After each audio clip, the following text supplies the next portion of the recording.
تمام تعریفیں اللہ تعالیٰ جل مجدہ الکریم کے لیے، درود و سلام نبی کرم نور مجسم شفیع معظم احمد مجتبیٰ جناب حضرت محمد مصطفیٰ صلی اللہ تعالیٰ علیہ وسلم کی ذات والا صفات کے لیے حمد و صلات کے بعد، عزیز دوستو، بزرگوں اور بھائیوں، انسان کھائے پیے سوئے جاگے تو اس کے جسم کی ضروریات پوری ہوتی ہیں، لیکن جب وہ اللہ کا ذکر کرتا ہے، نماز پڑھتا ہے، دعا مانگتا ہے، استغفار پڑھتا ہے، درود و سلام کے گجرے پیش کرتا ہے، تو پھر اس کی روحانی ضروریات پوری ہوتی ہیں۔ آج جس زمانے میں ہم وقت گزار رہے ہیں، لوگوں کی جسمانی ضروریات پوری کرنے کے لیے، غذائی ضروریات پوری کرنے کے لیے بہت سارے بندوبست کیے جا رہے ہیں، لیکن جتنا لوگ اپنی ظاہری ضروریات میں خود کفیل ہوتے جا رہے ہیں، اتنا ہی زیادہ وہ روحانی طور پر کمزور ہوتے جا رہے ہیں۔ گھنٹوں بیٹھ کر گپ شپ کرنے والے لوگوں کے لیے تھوڑی دیر بھی ذکر الہی کرنا مشکل ہو جاتا ہے۔ لمبی چوڑی باتیں کرنے والے، لمبے چوڑے دلائل دینے والے لوگ اور سمجھدار لوگ اور سیانے لوگ عبادت کے معاملے میں سستی کرتے ہیں، عمل کے مسئلے میں کمزور ہو جاتے ہیں۔ تسبیحات کرنا، وظائف پڑھنا، درود و سلام پڑھنا، کم بولنا، سچی بات کرنا، صبر سے رہنا، شکر کو اپنانا، قناعت اختیار کرنا، حسد، بغض، عداوت سے بچنا، یہ لوگوں کے لیے مشکل ہو جاتا ہے۔ پھر اس کا نقصان یہ ہے کہ معاشرہ ایک عجیب سی بے سکونی اور بے قراری کا شکار ہے۔ جیب میں بہت زیادہ پیسے رکھنے والا، خوش شکل نظر آنے والا، پیٹ بھر کے روٹی کھانے والا شخص بھی ڈھونڈتا پھرتا ہے کہ آخر میں پریشان ہوں کیوں۔ آپ انسانیت کی تاریخ پڑھیں گے تو آپ کو معلوم ہوگا کہ انسان نے کبھی پتھر کی پوجا کی، کبھی معاذ اللہ چاند سورج کی، درختوں کی، بتوں کی پوجا کی۔ معاذ اللہ یہ غلط ڈائریکشن پہ تو چڑھ گیا، لیکن ایسا نہیں ہے کہ کوئی بندہ دنیا میں آیا ہو اور کسی کی اس نے عبادت نہ کی ہو۔ اس لیے کہ اللہ تبارک و تعالیٰ نے جس طرح ہمارے جسم میں کھانے کی طلب رکھی ہے، پینے کی طلب رکھی ہے، سونے کی طلب رکھی ہے، اسی طرح اللہ تعالیٰ نے عبادت کے لیے طلب رکھی ہے جسم میں۔ یہ تو ہوا کہ انسان گمراہ ہو گیا، غلط رستوں پہ چل نکلا، اس نے جھوٹے معبودوں کی طرف معاذ اللہ توجہ کر لی، لیکن وہ کسی نہ کسی کے سامنے جھکتا رہا، چونکہ اس کے وجود میں طلب تھی، شوق تھا اسے کہ وہ عبادت کرے۔ اللہ تبارک و تعالی جب مسلمان کو توفیق دے اور اللہ کی بارگاہ کی جانب وہ رجوع کرے، تو پھر اس کا رویہ یہ ہونا چاہیے کہ اس کی توجہ ہو اللہ کی جانب۔ ہمارے ہاں تسبیحات پڑھ لی جاتی ہیں اگر کبھی موقع ملے، لیکن وہ خاص انہماک، وہ خاص شوق، وہ خاص ذوق اللہ تبارک و تعالیٰ کی عبادت کا، ایک ہوتا ہے نماز پڑھنا، ایک ہوتا ہے اہتمام کے ساتھ نماز پڑھنا، یعنی ذرا وقت پہ اٹھنا، ذرا صحیح کر کے وضو کرنا، ذرا شوق سے مصلی بچھانا۔ ایک ہوتا ہے تسبیح پڑھ لینا، اور ایک ہوتا ہے ذرا تھوڑا سا نا شوق کے ساتھ اللہ کو یاد کرنا۔ آپ کبھی جو میں نے آیت کریمہ پڑھی، اس کی آپ شان نزول دیکھیں، نبی کریم صلی اللہ تعالی علیہ وسلم کے نا کچھ صحابہ اللہ کی محبت کے شوق میں حضور کی بارگاہ میں حاضر ہوئے، اور انہوں نے آ کے عرض پتہ کیا کیا؟ عرض کرنے لگے یا رسول اللہ صلی اللہ تعالی علیہ وسلم سالوں بیت گئے ہیں سجدے کرتے ہوئے، حضور سالوں بیت گئے ہیں تسبیح پڑھتے ہوئے، سالوں بیت گئے کہتے ہوئے کہ سبحان اللہ وہ پاک ہے، ہمیں سالوں بیت گئے یہ کہتے ہوئے کہ اللہ اکبر وہی سب سے بڑا ہے، سالوں بیت گئے کہتے ہوئے کہ الحمدللہ ساری تعریفیں اللہ کے لیے، سالوں بیت گئے اس کی تسبیح کرتے، تحلیل کرتے، تکبیر کہتے۔ حضور اب نہ ہمارا اپنے رب سے ملنے کو جی چاہتا ہے، کبھی اے حقیقت منتظر نظر آ نہ لباس مجاز میں، لاکھوں سجدے تڑپ رہے ہیں میری جبین نیاز میں۔ اور اقبال کہنے لگے کہ تیرے عشق کی انتہا چاہتا ہوں، تو میری سادگی دیکھ کیا چاہتا ہوں، میرا ذرا سا تو دل ہے مگر شوق اتنا، میں وہی لن ترانی سنا چاہتا ہوں۔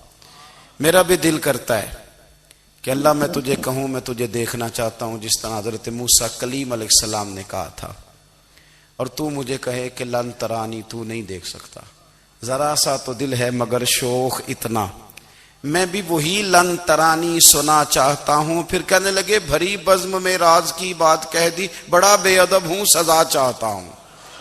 دیکھو سب لوگوں کے بیچ ہی میں نے یہ کہہ دیا۔ میرے عزیز صحابہ نا شوق میں، کتنے سارے لوگ ہیں آپ، کتنی ماشاءاللہ بڑی تعداد میں آپ آئے، ہم بھی کبھی اس شوق میں گئے ہیں کہ ہمارے رب کو دیکھنے کو دل چاہتا ہے،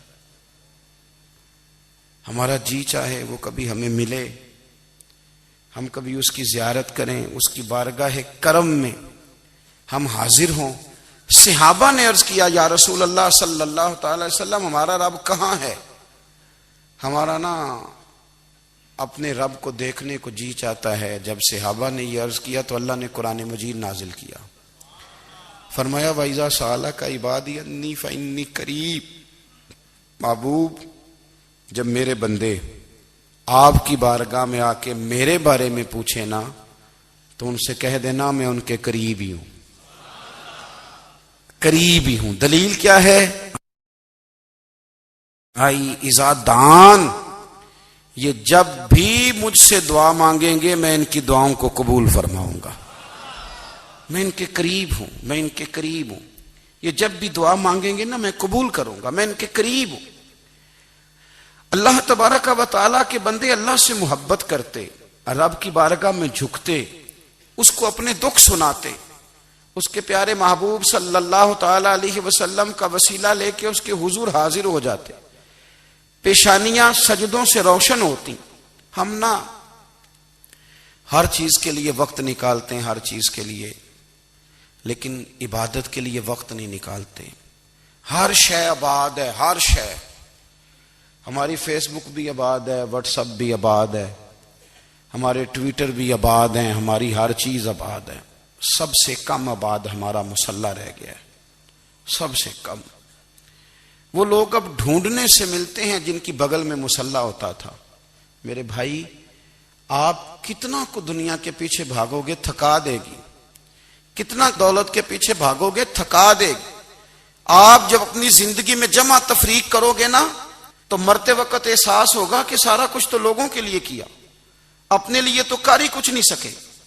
اور ہم عبادت کے معاملے میں بہانے بازی بھی کرتے ہیں، ہم کہتے ہیں اوہو رزق کمانا بھی تو عبادت ہی ہے نا، تو میں حلال روزی کے لیے جا رہا ہوں یہ بھی تو عبادت ہے نا۔ میری طرح کے لوگ کہہ دیتے ہیں کہ میں سویرے اٹھ کے مدرسے میں کچھ اسباق دیکھتا ہوں تو یہ بھی تو عبادت ہے، میں بیان کرنے کے لیے مطالعہ کرتا ہوں تو یہ بھی تو عبادت ہے نا، اتنے لمبے سفر کر کے ملک میں دنیا میں گھومتا ہوں تو یہ بھی تو میں عبادت ہی کر رہا ہوں۔ اب اسپیشل نفلوں کے لیے وقت کس طرح نکلے، اسپیشل کر کے تسبیح میں کیسے چلاؤں، میں سارا کچھ ہم بہانے بنا لیتے ہیں نا۔ میرا سوال یہ ہے کہ یہ ساری باتیں صحابہ کو، نبی کریم کو، دیگر لوگوں کو بھی تو پتہ تھی نا، لیکن آپ غور تو کریں 23 سال حضور کو وقت ملا، مختصر وقت ظاہراً تبلیغ کرنے کے لیے، پوری دنیا میں دین بھی پھیلانا ہے۔ گھر میں 11 ازواج ہے، 4 بیٹیاں ہیں، ان کی اولادیں، سارے کام کاج بھی دیکھنے ہیں، لیکن سیدہ طیبہ طاہرہ حضرت عائشہ صدیقہ رضی اللہ تعالیٰ عنہ فرماتی ہیں سارا دن تبلیغ کرتے، ہر غلام کے دکھ سنتے، گھر میں آتے تو اپنے گھر والوں کا خیال کرتے، کام میں ہمارا ہاتھ بٹاتے۔ قربان جاؤں، کہتی ہیں زمانہ سارا سو جاتا لیکن آمنہ کے لال مصلی بچھا لیتے۔ دنیا سو گئی، ساری سب سو گئے، جو خدام تھے، وہ جو غلام تھے، وہ سو گئے۔ صحیح مسلم میں لفظ ملیں گے، سیدہ پاک فرماتی ہیں او میرے نبی کے غلاموں، میں نے یہ رنگ بھی دیکھا ہے کہ حضور نے اتنا کھڑے رہے، اتنا قیام کیا، اتنا قیام کیا کہ مقدس پیروں میں ورم آ گئے، سوج گئے پیر، اتنے بڑے۔ دل پہ ہاتھ رکھ کے نہیں بتا سکتا کہ میرے کبھی نماز میں پیر سوج گئے ہوں، کوئی نہیں بتا سکتا۔ بچوں کی روٹی کماتے تھک گئے، بات الگ ہے، ہم سیر کرنے گئے تو تھک گئے، بات الگ ہے، لیکن عبادت میں یہ بھی تو مسلم شریف ہے نا، یہ بھی تو دین ہے نا، یہ بھی تو حضور کی سنت ہے، یہ بھی تو وہ چیز ہے جو کریم کی آنکھوں کی ٹھنڈک ہے۔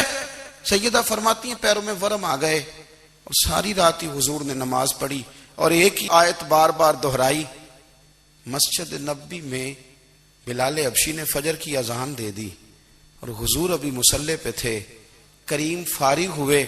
میں نے عرض کی یا رسول اللہ صلی اللہ علیہ وسلم، آپ کے تو صدقے اللہ اگلے پچھلوں کے گناہ معاف کرے گا، تو آپ اتنی آہوزاری کیوں فرماتے ہیں؟ آپ تو شفیع ہیں، آپ تو انبیاء کے امام ہیں۔ تو حضور نے فرمایا عائشہ تم نے گنوایا ہے نا میرے اللہ کی مجھ پر کتنی رحمت ہے، افلا اکون عبدا شکورا، فرمایا اگر اس نے اتنی نعمتیں دی ہیں تو کیا میں اس کا شکر گزار بندہ نہ بنوں؟ میں شکر گزار بندہ نہ بنوں اس کا؟ پھر اگر اتنی نعمتیں اس نے دی ہیں، مجھے اتنا نوازا ہے، تو پھر میں اس کے سامنے سجدے نہ کروں؟ او میرے بھائی، بڑے قابل فخر لوگ ہیں ہم کہ ہم نبی پاک کے غلام ہیں، ہم قابل فخر ہیں کہ نبی کریم کے غلام ہیں۔ کیا کبھی اس غلامی کے شکرانے میں بھی دو نفل پڑھے کہ یا اللہ تیرا شکر ہے تو نے ہمیں حضور کا غلام بنایا ہے؟ یاد رکھیں کہ اپنی روحانی زندگی کو آباد کریں، استغفار پڑھیں، تسبیحات کریں۔ حضرت عبداللہ ابن عمر رضی اللہ تعالیٰ عنہ حضرت عمر کے صاحبزادے، مکہ مکرمہ میں ان کی قبر ہے۔ میں نے جب انہیں پڑھا تو مجھے ان سے بڑا پیار ہو گیا، لیکن آپ کو پتہ ہے وہاں جا کے کسی شخص کا مزار تلاش کرنا یا پوچھنا ایک مشکل کام ہوتا ہے۔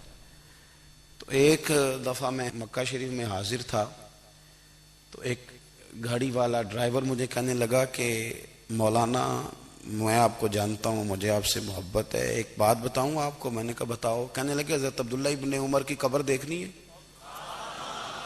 میں نے کہا یہ تو نہیں کہہ رہا، یہ کسی نے بندوبست کرایا ہے، یہ اللہ نے تیرے دل میں بات ڈالی ہے، یہ ہو گیا تو لے چل مجھے۔ حضرت عبداللہ ابن عمر کو نبی پاک نے فرمایا تھا راجل صالح، یہ نیک بندہ ہے، یہ متقی آدمی۔ حضرت عبداللہ ابن عمر رضی اللہ تعالیٰ عنہ سیدنا فاروق اعظم رضی اللہ تعالیٰ عنہ کے صاحبزادے ہیں، اور ان کی ہمشیرہ سیدہ حفصہ رضی اللہ تعالیٰ عنہ حضور کی زوجہ محترمہ۔ ایک دن اپنی ہمشیرہ سے کہنے لگے کہ نبی کریم صلی اللہ تعالیٰ علیہ وسلم گھر میں آئے نا، اور اگر حضور غم امت میں پریشان نہ ہوں، طبیعت کو حشاش بشاش دیکھو، تو ذرا پوچھنا تو صحیح حضور کا میرے بارے میں کیا خیال ہے، پوچھنا تو صحیح کہ کریم کی بارگاہ میں میرا کیا مقام ہے، میرے بارے میں حضور کیا فرماتے ہیں۔ اب بہن کو کام بتائے اور بتائے بھی بھائی، اور پھر بہن وہ کام نہ کرے، یہ تاریخ میں ہوتا نہیں۔ حضرت عمر فاروق رضی اللہ تعالیٰ عنہ کی صاحبزادی ام المومنین رضی اللہ تعالیٰ عنہ فرماتی ہیں کہ میں تو بس منتظر تھی، انہوں نے تو کہا تھا نا کہ اگر تم حشاش بشاش دیکھو تو بات کرنا، لیکن حضور تشریف لائے، میری باری تھی، میرے گھر تشریف لائے، کھانا پیش کیا تو فوراً میں نے عرض کی حضور ایک بات پوچھنی تھی۔ تو حضور نے فرمایا پوچھئے۔ میں نے عرض کی حضور میرے بھائی عبداللہ ابن عمر کے بارے میں آپ کا کیا خیال ہے؟ نوجوانوں میری بات پہ غور کرنا، میرے بھائی کے بارے میں آپ کا کیا خیال ہے؟ تو نبی کریم صلی اللہ تعالی علیہ وآلہ وسلم نے میری طرف دیکھا، اور پھر حضور زیر لب تھوڑا مسکرائے، اور بریلی کے امام کہتے ہیں کہ حضور مسکرا دیتے تھے نا تو جو بڑا دکھی ہوتا تھا وہ بھی ہنس پڑتا تھا۔ اب سوال پیدا ہوتا تھا کہ پھر تو اس مسکراہٹ کے لیے انتظار کرنا پڑتا ہوگا کئی کئی مہینے کہ حضور مسکرائیں تو رونے والے ہنسیں، تو اعلیٰ حضرت فرماتے نہیں، انتظار نہیں کرنا پڑتا، یہ مسکراتے رہنا تو حضور کی عادت ہے۔ جس کی تسکین سے روتے ہوئے ہنس پڑے اس تبسم کی عادت پہ لاکھوں سلام۔ یعنی یہ تو عادت ہے حضور کی مسکراتے رہنا، اس کے لیے انتظار نہیں کرنا پڑتا۔ بھائیو آپ خیال رکھیں گے، غور کریں گے، حضرت عبداللہ ابن عمر رضی اللہ تعالیٰ عنہ کے بارے میں پوچھا تو سیدہ فرماتی ہیں کہ نبی کریم صلی اللہ تعالیٰ علیہ وسلم نہ زیر لب مسکرائے اور فرمایا حفصہ تیرا بھائی ہے تو اچھا، لیکن میں نے سنا ہے کہ عشاء کی نماز پڑھتا ہے تو فجر تک سویا ہی رہتا ہے۔ او نوجوانوں، 10 بجے تک سونے کی بات نہیں ہوئی، 9 بجے تک سونے کی بات نہیں ہوئی، 11 بجے اٹھنے کی بات نہیں۔ حضور فرمانے لگے میں نے سنا ہے کہ عشاء کی نماز پڑھ کے سو جاتا ہے اور فجر تک سویا ہی رہتا ہے، اسے چاہیے کہ تہجد کے وقت اٹھا کرے، اللہ کی بارگاہ میں حاضر ہوا کرے، آہوزاری کرے، سجدے کرے، عبادت کرے، اٹھتا ہے اور فجر میں جا کے اٹھتا ہے۔ حضرت جناب حفصہ رضی اللہ تعالیٰ عنہ کہتی ہے میں نے جناب عبداللہ ابن عمر کو پیغام دیا اور میں نے کہا میرے جوان بھائی سن، نبی پاک نے فرمایا ہے تو اچھا پر تہجد میں نہیں اٹھتا، نفل نہیں پڑھتا۔ او میری ملت کے جوانوں، مزہ نہیں آ جاتا جب ساری دنیا سوئی ہو، ساری دنیا، اور بستر بھی گرم ہو اور نیند بھی پورا غلبہ کر رہی ہو، اور اچانک گھنٹی بجے دماغ میں، آنکھ کھلے، گھڑی پہ نظر پڑے، 3:30 4 بجے کا پیغام گھڑی بتائے، اور کوئی چڑھتی جوانی والا اٹھ کے وضو کرے، اور جب وہ مصلی کھول کے بچھائے تو مدینے والے محبوب کہتے ہیں کہ ہر نماز پہ رب ثواب دیتا ہے، اور جو اٹھ کے تہجد کی نماز پڑھے اسے دیکھ کے تو رب مسکراتا ہے، جو اس کی شان کے لائق ہے، جو اس کی شان کے لائق، وہ مسکراتا ہے، خوش ہوتا ہے کہ میرا بندہ تہجد میں اٹھ گیا، وہ مسکراتا ہے۔ کاش ہماری صبحیں کبھی اپنے مالک کے نام ہو جائیں، کاش کے صبح۔ حضرت ابو الحسن رحمت اللہ تعالی علیہ حضرت معاذ ابن جبل رضی اللہ تعالیٰ عنہ کے پاس بیٹھا کرتے تھے، فرماتے ہیں ان سے جو پیار بڑھا تو پھر میرا مصلی سے بھی بڑھ گیا۔ تابعین فرماتے ہیں صحابی رسول سے محبت ہوئی تو ذکر سے بھی ہو گئی، پھر درود شریف سے بھی ہو گئی، محبت ان سے بڑھی تو پھر اللہ نے مسجد کا پیار بھی بڑھا دیا۔ آپ فرماتے ہیں کہ میری ہر وقت طبیعت چاہتی تھی کہ بس اللہ اللہ کروں، بس اللہ اللہ کروں، بس نہ میں ذرا تھوڑی جان چھڑاؤں لوگوں سے، کوئی 10 منٹ ملے تو میں کچھ 4 نفل پڑھ لوں، میں تھوڑا سا نہ بچوں لوگوں سے، اور مجھے تسبیح ملے تو میں نہ کچھ 400-500 دفعہ استغفار پڑھوں، سبحان اللہ، الحمدللہ، اللہ اکبر، لا حول ولا قوت الا باللہ، میں نہ تسبیحات پڑھوں۔ فرماتے ہیں کہ بچے تھے گھر میں 6-7، غربت تھی، کام ملتا کوئی نہیں تھا، اور میں کام چور نہیں تھا، کام ڈھونڈتا تھا، پر اللہ کی قدرت کے کام نہیں ملتا تھا۔ فرماتے ہیں کہ میں نے ایک دن اپنی اہلیہ سے کہا کہ آج میں پھر جاتا ہوں کام ڈھونڈنے، تو میری بیوی بڑی فرما بردار تھی، پر اس دن نہ غربت کے ہاتھوں تنگ آ کے کہنے لگی آج نانا کوئی تو چیز لے کے آیا، تو مجھ سے بچوں کی بھوک نہیں دیکھی جاتی، یہ سب روگاں دا روگ محمد جس دا نام غریبی، کنڈ بلا کے لنگ جاندے نہیں دوست یار قریبی، آج نہ کچھ لے کے آیا تو میں بچے لے کے میکے چلی جاؤں گی۔ شیخ فرماتے ہیں کہ میں بڑا پریشان گھر سے نکلا، پر میں نے صبح سے لے کے زور تک کام ڈھونڈا، کام ملا کوئی نہیں، تو میرے دل میں خیال آیا چلو کام نہیں ملتا تو اللہ اللہ تو کرے نا، چلو بندوں کی مزدوری نہیں ملتی تو رب کریم کی عبادت ہی کرتے ہیں۔ فرماتے ہیں کہ میں نے نا فرات کے پانی سے وضو کیا، نہر کے، شدید دھوپ تھی، ساتھ ریت تھی اور ریت تپ رہی تھی، میں نے اپنا رومال وہیں مصلی کے طور پر بچھا لیا، اور فرماتے ہیں کہ زور سے لے کر عصر تک نماز پڑھی، دھوپ بھی پورے زور پہ، پر میرے سجدے کا ذوق بھی پورے زور پہ۔ فرماتے ہیں سورج بھی چمک رہا ہے اور رب کی عبادت کا ذوق بھی پورے زور پہ، میں سجدہ کروں تو پھر میرا اٹھانے کو جی نہ چاہے، میرے استاد لکھا کرتے تھے، یہ ان کا شعر ہے، وہ کہا کرتے تھے مجھے سوز دے، مجھے ساز دے، اور مجھے نیم شب کا نیاز دے، دم سجدہ خود کو میں توڑ دوں، مجھے ایسا ذوق نماز دے۔ اور میں تیری بہار کا پھول ہوں، میں کھلا بھی ہوں تو تیرے لیے، مجھے میری شاخ سے توڑ لے، مجھے اپنی زلف کا ناز دے۔ بھائی فرماتے ہیں کہ عصر تک میں نے نفل پڑھے، دل ڈھلنے لگا، عصر کی نماز پڑھی اور میں وہاں سے چلا۔ اب میں جب نکلنے لگا تو دل میں خیال آیا کہ چھوٹی چھوٹی دیواریں ہیں گھر کی، بغیر کچھ لیے جاؤں گا تو بیوی دور سے دیکھے گی تو شور کرے گی کہ پھر خالی ہاتھ آ گیا ہے۔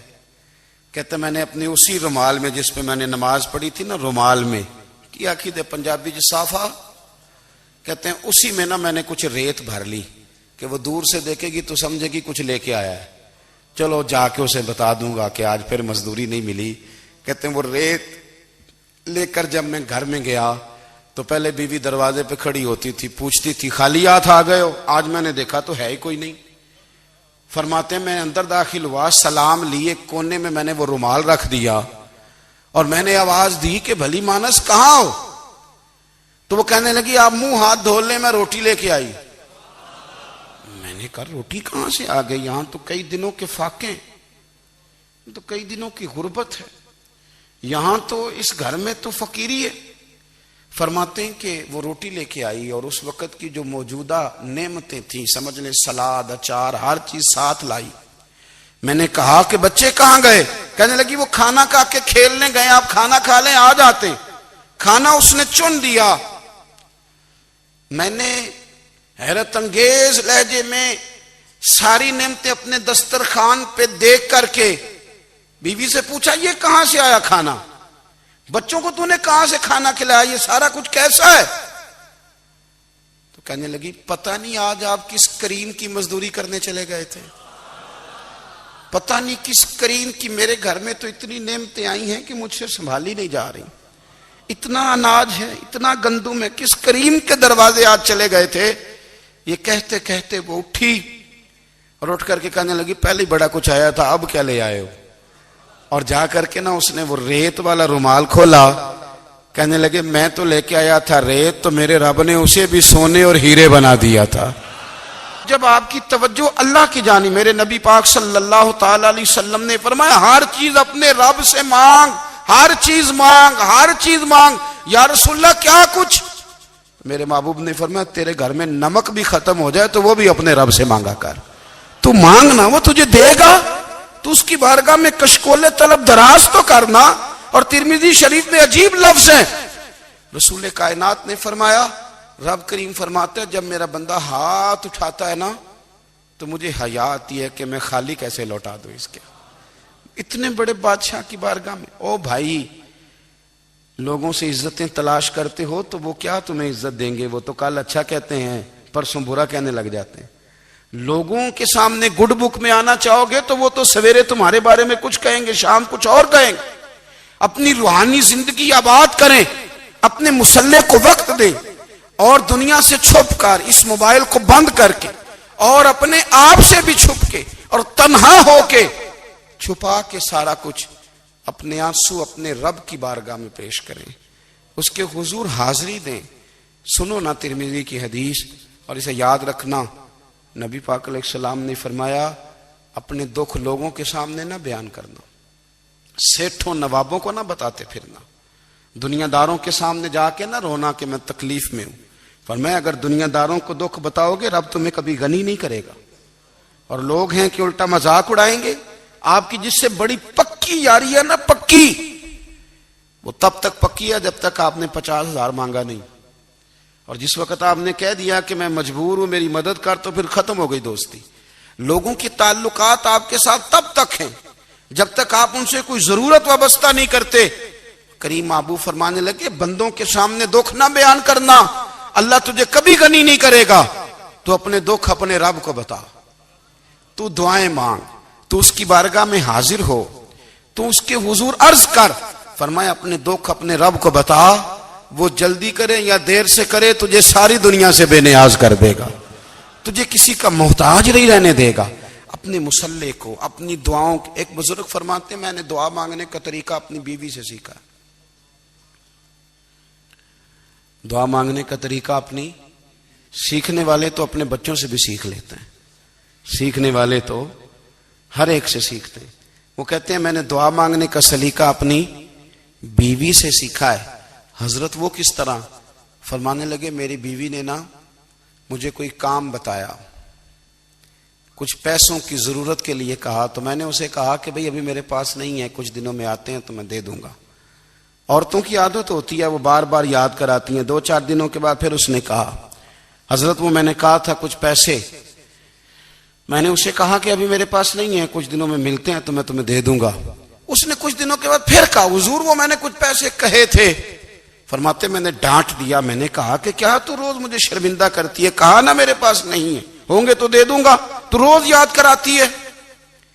فرماتے ہیں اس نے پہلے تو میری ڈانٹ کو سہا، پھر میرے سخت جملوں نے اس کی آنکھوں میں آنسو پیدا کر دیے، پھر اس نے اپنے آنچل میں اپنے اس دکھ کو سمیٹا، اور پھر اس نے ایک جملہ کہا تو میں رو پڑا اور مجھے اپنے رب سے مانگنے کا طریقہ آ گیا. مجھے کہنے لگی حضرت جی آپ نے ڈانٹ دیا میں نے سہ لیا، پر آپ ہی میرے شوہر ہیں، بتائیں نا آپ سے نہ کہوں تو میں کس سے جا کے کہوں. فرماتے ہیں میں رو پڑا اور میں کھل کے رویا اور میں تڑپ کے رویا اور پھر میری سسکیاں بند گئیں. تو مجھے کہنے لگی آپ کو کیا ہوا؟ میں نے کہا مجھے بھی دعا مانگنی آ گئی ہے. جب میں اسے کہوں گا نا اللہ تو ہی میرا رب ہے، میں تجھ سے نہ کہوں تو میں کس سے جا کے کہوں؟ میں کیوں کسی بندے سے سوال کروں؟ میں کیوں کسی دنیا دار سے کہوں؟ میں تیرے بندوں کا، نیک بندوں کا وسیلہ لے کے، تیرے محبوب کی غلامی لے کے تیری بارگاہ میں آیا، تجھ سے نہ مانگوں تو کس سے مانگوں؟ سمجھ آ گئی ہے. جب میں اس رنگ میں مانگوں گا تو پھر رب میرے اوپر بڑا ہی فضل فرمائے گا، وہ میرے اوپر بڑی رحمت کرے گا، وہ میرے لیے آسانیاں کرے. عزیز دوستو ہم اس طرح کرنے لگ گئے ہیں کہ ہم نے نا اپنے تعلقات پر اعتماد کرنا شروع کر دیا ہے. میرے تعلقات بہت ہیں. ہم نے اپنی دولت پر اعتماد کرنا شروع کر دیا ہے، میرے پاس دولت بہت ہے. ہم نے اپنے علم پر، اپنی شہرت پر اعتماد کرنا شروع کر دیا ہے کہ میرے پاس فلاں چیز بہت ہے. یاد رکھنا جب بے نیاز اپنی صفت بے نیازی دکھاتا ہے تو بڑی بڑی دولتوں والے مجبور نظر آتے ہیں. بھائیو جب انسان کا رشتہ اپنے مالک کے ساتھ ہوتا ہے پھر تو غم بھی کچھ نہیں کہتے، پریشانیاں بھی کچھ نہیں کہتی، پھر تو زندگی صبر والی، پھر تو زندگی توکل والی، پھر تو زندگی بھروسے والی. پھر انسان اپنے آپ کو رسوا نہیں کرتا. دنیا داروں سے امیدیں اس کی ختم ہو جاتی، امیدیں اللہ رسول سے لگا لیتا ہے، مضبوط ہو جاتا ہے، مضبوط، طاقتور ہو جاتا ہے، خوددار ہو جاتا ہے، باوقار باعزت ہو جاتا ہے. حضرت بہلول دانا رحمت اللہ علیہ بیٹھے تھے تو ہارون رشید حج کر کے آ رہا تھا، تو رستے میں حضرت شیخ سے ملاقات ہو گئی تو السلام علیکم کے بعد کہنے لگا حضور کوئی حکم ہو تو بتائیے گا. تو حضرت بہلول دانا فرمانے لگے تیرا رب کون ہے؟ اس نے کہا اللہ. تو فرمایا میرا کون ہے؟ کہا اللہ. فرمانے لگے تو بڑا ہی بیوقوف ہے، کیا تو یہ سمجھتا ہے کہ رب ہارون رشید کو تو دے گا اور بہلول دانا کو بھول جائے گا؟ تیرا بھی وہی رب ہے، میرا بھی وہی رب ہے. اس نے اگر تجھے دے کے آزمایا ہے تو ہو سکتا ہے مجھے نہ دے کے آزما رہا ہو. جب اس کی حکمت کے تقاضے ہوں گے تو عطا کرے گا اور دے گا. تو جا اپنا کام کر. بھائی اپنی روحانی زندگی، اپنی عبادات، اپنے وظائف، اپنے روزمرہ کے معاملات، اپنی دعائیں، اپنا استغفار. دیکھو کوئی مشکل کام تو نہیں، 2 رکوع ہیں سورہ واقعہ کے اگر رات کو پڑھ لی جائے تو. میں کس طرح یہ بات بیان کروں کہ تعویذ بانٹنا آسان ہے اور وظیفہ بتانا مشکل ہے. سارا دن تعویذ بانٹیں تو لوگ لینے کو تیار ہیں، اور اگر آپ وظیفہ بتائیں تو کہتے ہیں تو مشکل کام ہے. او خدا کے بندے، اگر آپ کا تعلق قرآن پاک کے ساتھ مضبوط ہو، قرآن پاک کے ساتھ اگر آپ کا رشتہ ہو، لوگ سفارشیں ڈھونڈتے ہیں نا دنیا میں، کوئی تعلق مل جائے تو میرا کام ہو جائے. دنیا میں اتنا مشکل معاملہ ہے، آخرت میں مجھے بتائیے گا کتنا مشکل معاملہ ہوگا. میرے نبی پاک صلی اللہ تعالی علیہ وسلم نے فرمایا جو لوگ سورہ ملک پڑھا کرتے تھے نا، سورہ ملک، یہ سورت ملک قیامت میں ان کی سفارش کرے گی. اور اس طرح کرے گی کہ کہے گی اے اللہ یہاں اس بندے کو جنت میں داخل کر دے یا مجھے قرآن پاک سے علیحدہ کر دے. تو رب فرمائے گا جا اس کا دامن تھام کے اسے جنت تک پہنچایا. آپ بات کو سمجھیں. جب آپ کے تعلقات اپنے معاملات کے ساتھ مضبوط ہوں گے, یہ نبی کریم نے وعدہ کیا ہے کہ تو سورت واقعہ پڑھ تیرے گھر میں فاقہ نہیں آئے گا. حضرت عبداللہ ابن مسعود رضی اللہ تعالیٰ عنہ بیمار تھے تو حضرت عثمان غنی رضی اللہ تعالیٰ عنہ تیمارداری کے لیے تشریف لے گئے اور جا کر کے کہا کہ آپ بڑے بیمار ہیں, آپ کی بیٹیاں زیادہ ہیں, میں چاہتا ہوں کہ خزانے میں سے کچھ مدد کروں. تو سیدنا عبداللہ ابن مسعود رضی اللہ تعالیٰ عنہ اٹھ کے بیٹھ گئے اور کہنے لگے امیر المومنین اللہ آپ کو میری طرف سے میری بیٹیوں کی طرف سے بہتر صلہ دے. میری بیٹیوں کو کسی خزانے کی ضرورت نہیں, میں نے انہیں خزانہ دے دیا ہے. کہا جناب آپ نے کون سا خزانہ دیا ہے, میں آپ کے مالی معاملات کو جانتا ہوں. تو فرمانے لگے امیر المومنین میرے نبی کریم نے فرمایا ہے جو سورت واقعہ پڑھے اسے کبھی فاقہ نہیں آتا. میں نے بیٹیوں کو یاد کرا دی ہے, یہ خزانہ میں نے انہیں دے دیا ہے. وہ سارے والدین سنیں جو بیٹیوں کے لیے پریشان رہتے ہیں. حضرت عبداللہ ابن مسعود نصیحت کر رہے ہیں, فرمانے لگے میں نے سورت واقعہ یاد بھی کرا دی ہے, پڑھنے کی عادت بھی ڈال دی ہے. حضور نے فرمایا ہے جو سورت واقعہ پڑھے اسے فاقہ نہیں آتا. کہنے لگے چاند تو اپنی جگہ چھوڑ سکتا ہے, سورج گر سکتا ہے, تارے ٹوٹ سکتے ہیں, پر مدینے والے رسول کی بات غلط نہیں ہو سکتی. حضور نے فرمایا فاقہ نہیں آئے گا تو انشاءاللہ کبھی بھی نہیں آئے گا. کرنے کا کام یہ ہے کہ ہم اپنے معاملات, اپنی عبادات, اپنی دعائیں کبھی 10 منٹ عادت ہو جائے نا دعا مانگنے کی علیحدہ سے رات کو. حضور نے فرمایا جو فرض نماز کے بعد دعا مانگے اللہ اس کی قبول کر لیتا ہے. نبی پاک صلی اللہ تعالی علیہ وسلم نے فرمایا اللہ مسافر کی دعا قبول فرماتا ہے. حضور نے فرمایا اللہ مظلوم کی دعا قبول فرماتا ہے. حضور نے فرمایا بیمار سے دعا کراؤ اللہ اس کی دعا قبول فرماتا ہے. میرے نبی پاک نے فرمایا ماں باپ جب بھی اولاد کے لیے ہاتھ اٹھائیں, ویسے تے بلے شاہ تو آسمانی اڈدیاں ہی پھڑ دیں, جڑا گھر بیٹھا انہوں پڑھیا ہی نہیں. حضور فرمانے لگے ماں باپ جب بھی اولاد کے لیے دعا فرمائیں اللہ ان کی دعا کو قبول کرتا ہے. آپ اپنا تعلق بنائیں دعا کے ساتھ, عبادت کے ساتھ, مصلی کے ساتھ رشتہ بنائیں, استغفار پڑھیں. صلاح الدین ایوبی صلیبی جنگوں میں تھے, رات کو مسجد اقصی میں نماز پڑھی تو پریشان تھے.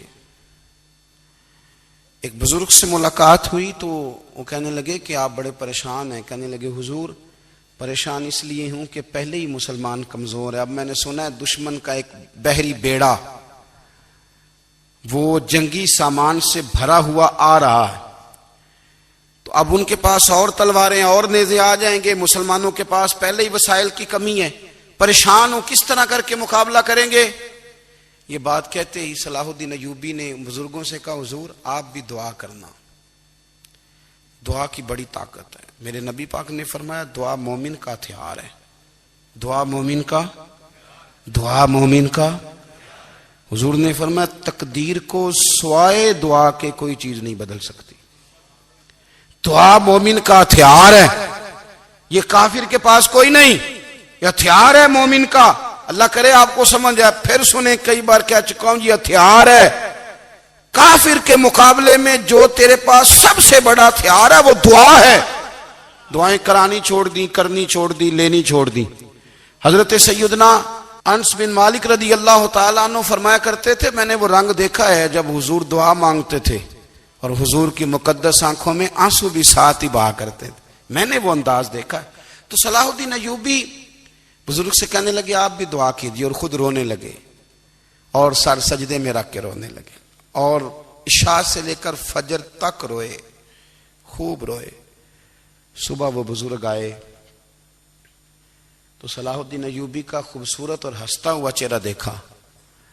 کہنے لگے آپ بڑے خوش ہیں, رات تو میں نے بڑے روتے ہوئے دیکھا تھا. تو کہنے لگے حضور وہ جو بحری بیڑا آ رہا تھا نا وہ پانی میں ڈوب گیا ہے, اب وہ نہیں آ رہا, ابھی خبر آئی ہے تو میں بڑا خوش ہوں.